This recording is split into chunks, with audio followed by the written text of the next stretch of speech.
안녕하세요.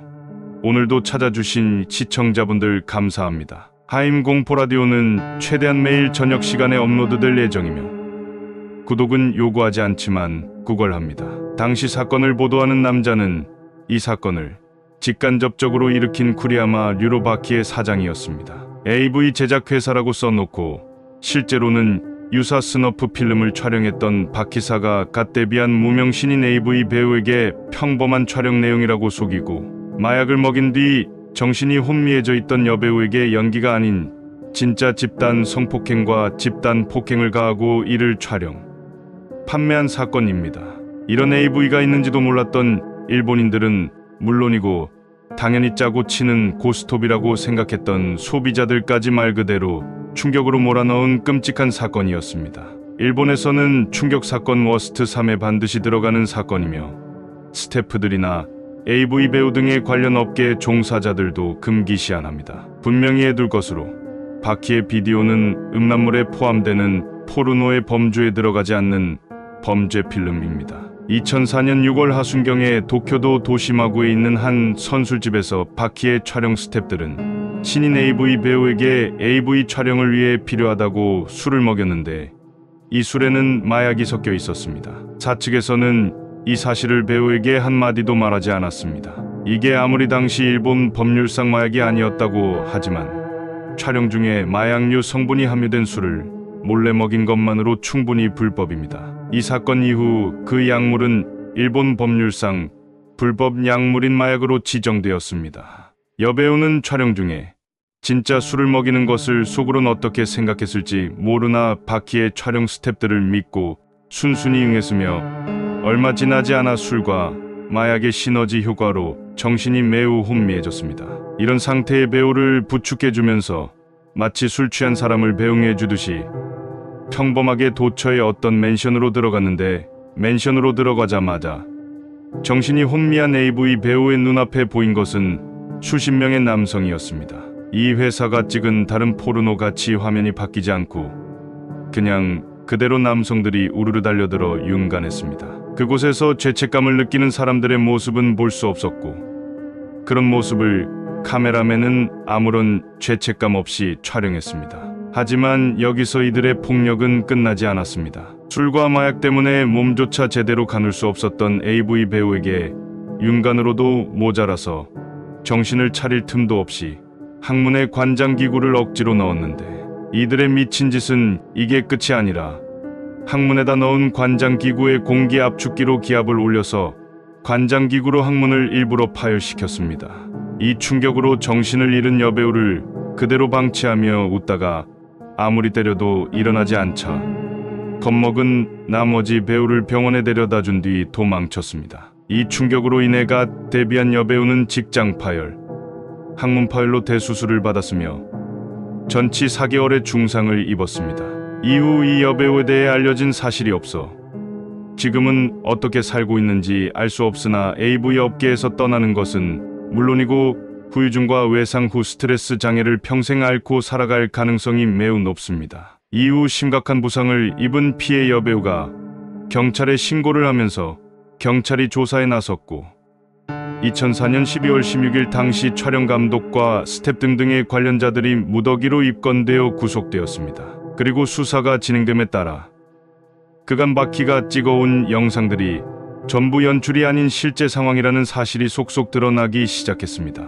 이 회사는 이전부터 감금, 강간, 음모 태우기, 물고문, 똥먹이기 등의 성폭행이라고 한정하기에도 모한 갖가지 폭행을 배우들에게 해왔고 영상에 담긴 내용이 너무 리얼해서 의심을 품은 사람이 있었을지도 모르지만 대부분의 사람들은 같은 계열의 AV같이 연출된 상황이라고 착각하고 있었습니다. 보통 이런 촬영을 할 때는 여배우에게 설명을 하고 대본을 보여준 뒤 동의를 얻고 직접적으로 고통을 줄 수 있는 장면도 배우에게 가급적 고통이 가지 않게 상황을 연출하여 촬영하거나 최소한의 안전 장비를 설치해두며 최악의 상황을 대비해서 의료진이 대기하기도 합니다. 아무리 이 업계가 하드코어하기로 악명 높다지만 여배우를 중상을 입히거나 폐인으로 만들어버리는 것이 목적이 아니기 때문입니다. 하지만 이들은 여배우에게 제대로 된 설명, 그 어떤 안전 장비, 의료진을 비롯한 그 어떤 것도 없이 가벼운 SM이라는 거짓 설명을 하고 촬영 내용도 전부 거짓된 내용을 가르쳐줬으며 실제로 하는 내용에 사전에 공지한 촬영 내용은 전혀 없고 혹은 처음에만 존재하고 그들이 준비한 고문 코스가 기다리고 있었습니다. 무엇보다 이들이 인간이 아니란 걸 알 수 있는 점은 실제 내용과 달라 황당해하는 모습이 가미되면 더욱더 리얼하기 때문에 사실적인 강간물을 담을 수 있다는 이유로 그랬다는 것이다. 당연히 이는 범법행위이며 수많은 법을 어긴 것으로 간주됩니다. 이 사건 이후 그간 피해를 당했지만 아무 말도 하지 못했던 여배우들이 속속 경찰의 서면상으로 자기의 피해 사실을 접수하기 시작했고 한 여배우를 사망 직전까지 몰아넣었던 사건이 수십여 명의 여배우들을 속이고 죽음 직전까지 내몬 사건으로 발전했습니다. 피해자들의 용기 있는 고백으로 모든 죄를 당시 촬영 스텝에게 전부 뒤집어 씌우고 모르는 일이라고 잡아떼던 사장 쿠리야마 류도 2006년 2월에 강간치상 혐의로 기소되는데 징역 18년을 선고받고 현재 복역 중입니다. 나머지 회사 구성원들도 모두 10년 이상의 중형을 선고받았습니다. 사장 쿠리야마 류는 재판 당시 자신을 고소한 배우들을 보고 저것들은 다 창녀일 뿐이야 라는 희대의 망언을 남겼습니다. 일반적으로 일본은 성산업이 극히 발달하고 상당 부분이 합법이라 이에 종사하는 여자들의 지위도 상당히 높고 특히 AV 배우는 대중에게 노출되고 있으니 그 지위가 더 높을 거라고 착각하기 쉽지만 이는 1인 기획사를 차려 프리랜서처럼 활동하는 배우에게나 해당되는 사항일 뿐. 상당수의 인원을 차지하는 기획 배우들은 쿠리야마 류의 피해자들처럼 사회적 지위에 있어서나 일반 대중의 생각으로나 창녀 취급을 당합니다. 이러한 차별적이고 편견 어린 인식이 결과적으로는 바키 사건이라는 희대의 흑역사를 만들어냈습니다. 이 사건이 표면에 드러나기 전에도 피해자가 경찰에 신고하거나 현장에 경찰이 들이닥친 적도 있었습니다. 하지만 경찰 측은 피해자들이 AV 배우라는 이유로 그들의 얘기에 제대로 귀를 기울이지 않았으며 오히려 사태가 심각해지는 데 부채질을 가했습니다. 사건 이후 베키의 기존 촬영물들은 시장에서 퇴출당했으며 이들 관계자들에 대한 블랙리스트가 생겨 이들의 요청이 올 때마다 요청문들을 분쇄기에 갈아버리고 있습니다. 이 사건에 간접적으로 관여했다는 정황이 의심된 AV 남배우 초코볼 무카이는 사건 이후 업계에서 자취를 감추었습니다. 한편 2016년 출연자를 기만하고 협박하여 촬영을 강요한 업체들이 발견됐습니다. 이에 따라 2017년 AV 인권윤리기구가 설립되었으며 출연 강요 피해 사례가 없는지 검증하는 적정 AV 규약이 제정 시행됐습니다.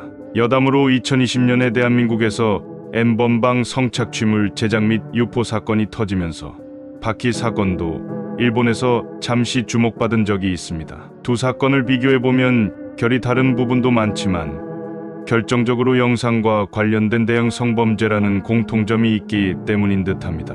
2024년 2월 가해자인 쿠리야마 류는 석방된 것으로 보이지만 자세한 근황은 알려지지 않았습니다. 한편 쿠리야마 류가 석방되기 얼마 전인 2023년 상반기부터는 양지에 있는 아이돌 시장에서도 이번 사건과 똑같이 대표이사가 소속 아티스트들을 상대로 지속적인 성착취를 자행한 자니 기타가와 연습생 성착취 파문이 발생하면서 다시 회자되고 있습니다. 다만 구속되어 법의 심판을 제대로 받은 쿠리야마 류와 달리 해당 사건의 가해자인 자니 키타가와는 죽기 직전까지 법망을 피하면서 온갖 부귀영화를 다 누리다가 처벌을 전혀 받지 않고 사망했다는 결정적인 차이점이 있습니다.